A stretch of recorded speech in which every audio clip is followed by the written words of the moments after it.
네, 후보자님 지명 축하드립니다. 예, 감사합니다.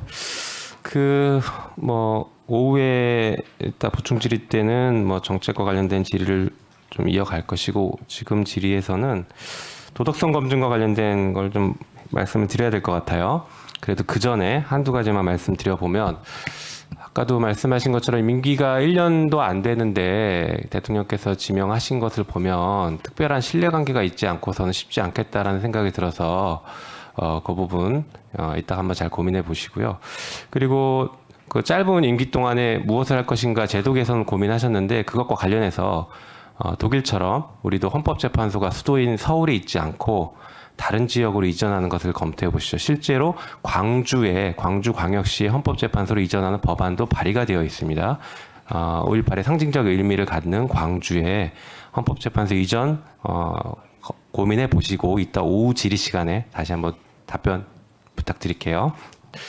자, 준비된 거 말씀드릴게요. 아까도 잠깐 말씀드렸던 것처럼 재산 신고 문제가 좀 있어요. 지금 후보자님 그 부모님 모두 다 살아 계시죠? 예, 그렇습니다. 건강 상태는 어떠세요? 어머니 건강이 안 좋으시다고. 아버지도 안 좋으십니다. 그래요? 연세가 97이시기 때문에 예. 바깥 출입을 못 하시는 상황이고, 그러시죠? 자, 어머니는 그러면 치매로 한 치매가 10년 정도. 예, 부모님께서 그럼 소득 활동을 하시기 어려운 상태겠네요. 예, 그렇습니다. 네.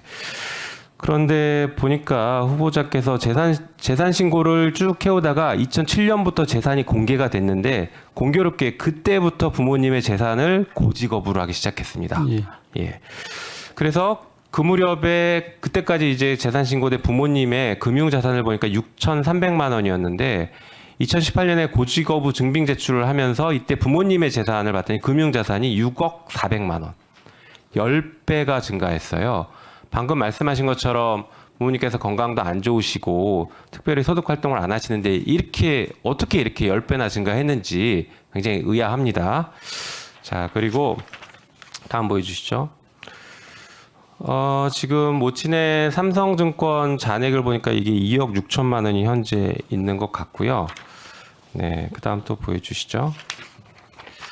다음으로 쭉 넘겨주시면, 다음 넘겨주세요. 다음으로. 자, 보면은 그 다음 넘겨주세요.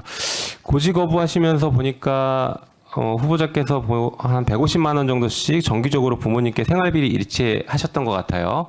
그러니까 다시 말해서 부양 의무를 이행하셨던 것 같은데 피부양자가 아니다라고 고지 거부한 게 저는 일단 잘못됐다는 얘기를 하는 겁니다. 자, 그러면서 특이한 점이 있어요. 저 보면 이기석이라는 분은 동생이시죠? 예, 그렇습니다. 저분이 이제 검사 출신이시고 지금 변호사시죠. 동생이랑 같이 매달 저렇게 생활비를 보내주시는 것 같은데, 이 계좌 누가 지금 관리하고 있어요? 이 통장. 아버지가 가지고 계십니다. 아버지가 관리하세요? 예, 그렇습니다. 그럼 다음 보여주시죠. 이상합니다. 그 방금 말씀하신 것처럼 굉장히 연로하신 부모님께서 관리하시는 계좌에서 어떨 때 보면 7천만 원이라는 목돈이 갑자기 현금으로 빠져나가기도 하고, 그다음 보여주시죠. 보면은 2018년에는 한 1억 7천만 원 정도가 계속 거래가 됐고 2020년에 6천만 원 정도 거래가 계속 있어요. 단순 병원비를 냈다라는 정도로는 이해하기 어려울 정도의 수준입니다. 그렇기 때문에 금융자료를 제출하라고 하는 겁니다. 제출을 하셔야 될 것 같고요. 다음 넘어갈게요. 자, 위장 전입 인정하시죠? 예, 그렇습니다. 네. 위장 전입을 하는 목적이 보통은 부동산 투기나 자녀 교육 혹은 직장 문제 이런 것들 때문인데, 후보자님은 어떤 이유로 위장 전입을 하셨나요? 어떤 거였어요? 처음에 짧게 제가 말씀해 한 거는 주세요. 그 고향의 밭을 네. 취득하기 위한 것이고요. 네. 나머지는 아파트 그 주택 청량예금 예, 부동산 투기 자격을 목적이신 유지하기 합니다. 거죠. 예. 자, 이렇게 위장 전입하면 처벌받는 거 알고 계시죠? 그때는 몰랐습니다. 네. 의식을 하지 않았습니다. 네. 법률의 부지는 용서받지 못한다는 예, 법원 잘 알고 알겠습니다. 계시죠? 예. 만약에 후보자의 사건이 형사재판 하셨으니까 후보자님의 사건이 그 형사재판으로 배당이 됐다라고 하면 유죄 선고하셨겠죠? 예, 그렇습니다. 네, 솔직한 답변 감사합니다.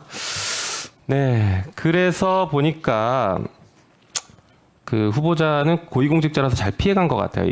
경찰청 자료 한번 보실까요? 이게 매년 주민등록법 위반으로 1000건 이상씩 이렇게 처벌받고 있어요.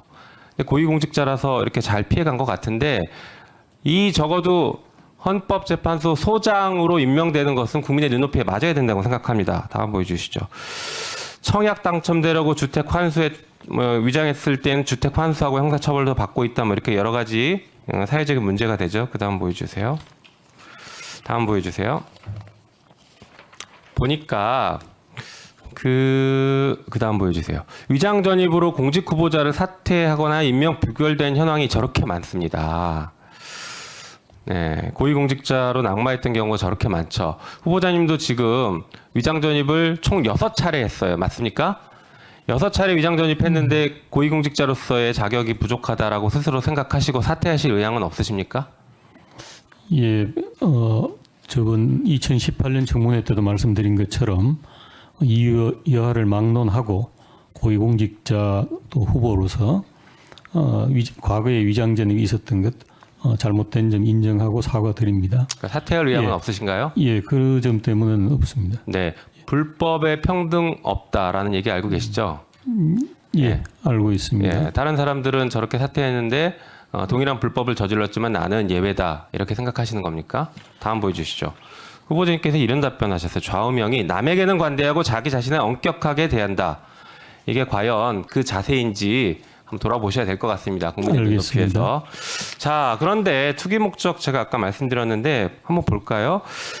그 후보자께서 위장 전입했던 첫 번째 위장 전입이 화곡동 위장 전입해서 아파트 청약을 받으셨고, 그 다음에 성파구 거여동에 그래서 아파트 분양을 받았죠. 이걸 5개월 만에 1억 2천에 시세 차익 남겼고, 그 다음에 미도 아파트 반포 미도 아파트에도 그 시기 비슷하게 매각해서 5천만 원의 시세 차익을 남긴 다음에 이 시세 차익을 이용해서 지금 반포 한양 아파트를 3억 7천에 매입했는데 이게 재건축돼서 36억에 매도됐습니다.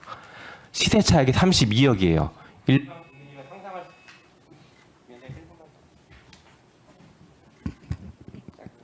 일분에 마무리할 수 있습니까?